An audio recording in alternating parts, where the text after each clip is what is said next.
The 3 pitfalls sellers are making in this current market. You'll want to stick around and watch. This is Kasama Lee, your community realtor.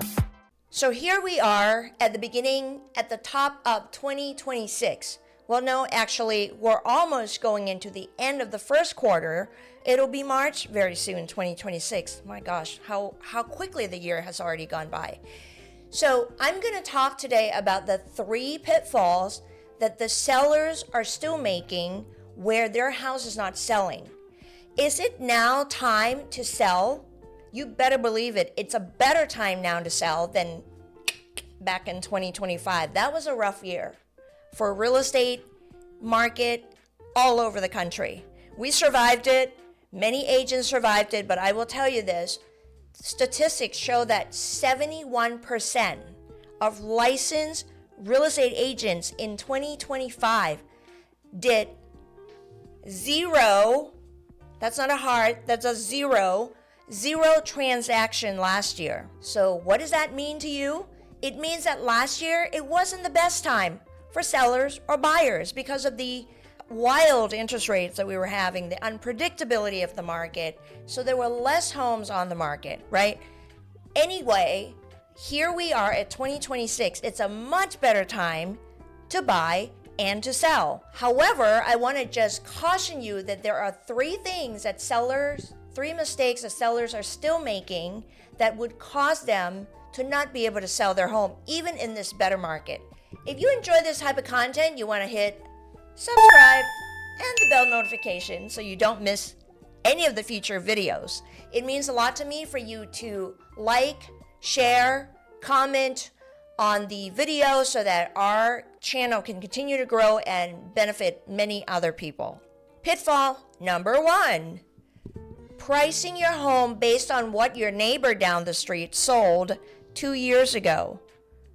Trust me, the market 2 years ago is no longer the market that it was last year or the market that we are just recovering from this year, okay? So do not go back to anything past, if you can help it, 6 months. Depending on the market, you have to talk to your real estate agent, but I wouldn't go past 6 months if there's any sold comparable data that you could use, okay? Stick close to the timeline that we're in right now. So when you start using older price point that took place in 2023, for example, or 2024 even, you're not looking at the today's current market. According to Realtor.com, 1 out of 5 homes in 2025 had to drop their price. Do you know how you can tell when the house is priced too high or above the market? There are some symptoms as you can see. First of all, you don't get a lot of traffic. Buyers are so savvy now, they shop online. So if they see something that's comparable to yours, with the comparable square footage, the number of bedrooms and bath, and it's priced $10,000, $20,000, $30,000 lower than yours, they're not going to come and look at your house. They might come because they're curious, but not because they're planning to give you the price that you're looking for that is above market. What you might get is you will get lower amount of traffic. Sometimes you don't get traffic at all. So if in the first 2 weeks of showing you have had no showing at all, that is a clear sign that you're overpricing the house, okay? The second thing that could happen when you're overpriced is that you may end up with a lowball offer. Somebody would just come in and say, you know what, I saw that other house. Remember I told you that example earlier?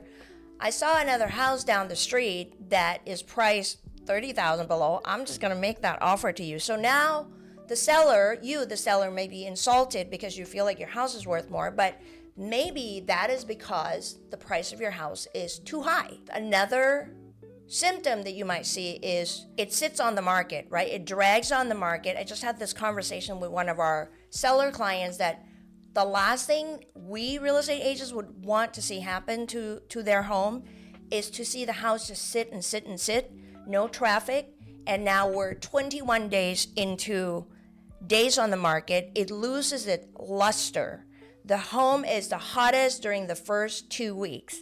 The more number of days it accumulates, the less appealing it is in the marketplace and to the buyers who are online shopping. So what do you do instead? Talk to your trusted real estate agent. Like I said earlier, look at sold comparables in the last 3 to 6 months. Price it well. Price it where today's market can bear so that your house will go into escrow. Pitfall number 2. You're trying to skip doing any necessary repairs. Yes, a few years ago, not too long ago, there were offers that were made based on an as-is condition. They would buy it the way it is.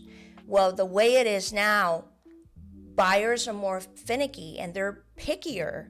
So you may not be able to get away with some of the obvious repair stuff that should be done. According to NAR, National Association of Realtors, 2/3 of homes now have to do some repairs before they can go to close the escrow. Even if you could just spruce up a few things, it's going to make a big difference. Homes that show more dated, for example, if there's wallpaper or whatever specific design or older paint, would not shine as well as the competition of a house that just had some fresh paint or it's more modern looking. So even a dated home is already at a disadvantage in today's market. So what do? The solution is get with your trusted real estate agent, see what you can do that is reasonable in terms of repairs to get the house spruced up so that it can shine more when it goes on the market. Pitfall number 3. You, the seller, are playing hardball. You don't want to negotiate on any repairs. You're insisting on selling it the way it is. Listen, today's buyer has housing affordability at the top of their mind. They're thinking when they're walking through the house, and if they see obvious signs that some work needs to be done, they're already adding that up in the back of their mind that, oh, besides coming up with the loan money to buy this house, these are the list of things I'm going to have to do once I get the keys to the house. So that is a big deterrent for a lot of buyers right now because interest rates are a little bit better, as you can see in the chart, but it's still going to cost more out-of-pocket money after close of escrow for them to do the work that they can kind of walk around and see, right? So when you are in escrow or when you have a pre-escrow inspection done or when you receive inspection reports, sellers, be open. Stay open. Get with your real estate agent and see what is reasonable. Chances are the buyer is going to be submitting what is called a request for repair and ask you to either issue some credit or fix some items. So stay open to that. According to Redfin, the biggest reason that escrows or home sales fell through, in other words, it went into escrow, there was a buyer in contract, and the buyer backed out, was mainly due to inspection discoveries, or the buyer and the seller could not come to an agreement on the repair request. So what do? Make sure that you get with your trusted realtor who represents you and really look at the list of what the buyer is asking and see what is reasonable and respond accordingly.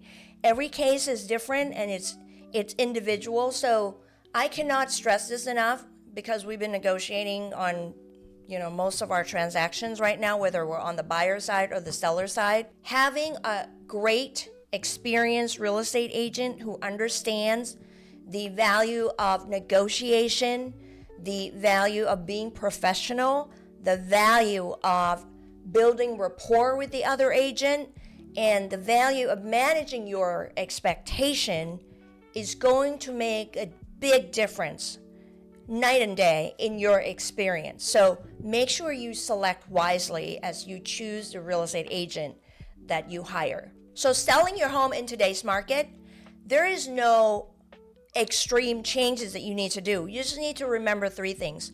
Price it well, price it where the market is at. Make sure you do strategic repairs and get that done. Number 3, be open to the inspection reports that come back and see what can be worked out so that you don't have to start over and lose that buyer. I hope this has been helpful to you. I mean, that was just gold. Even for me, it's been a great reminder to remember that we need to be adaptable and adjust our attitude and our mindset and our perspective to fit today's market so that you can still win. Thanks for watching.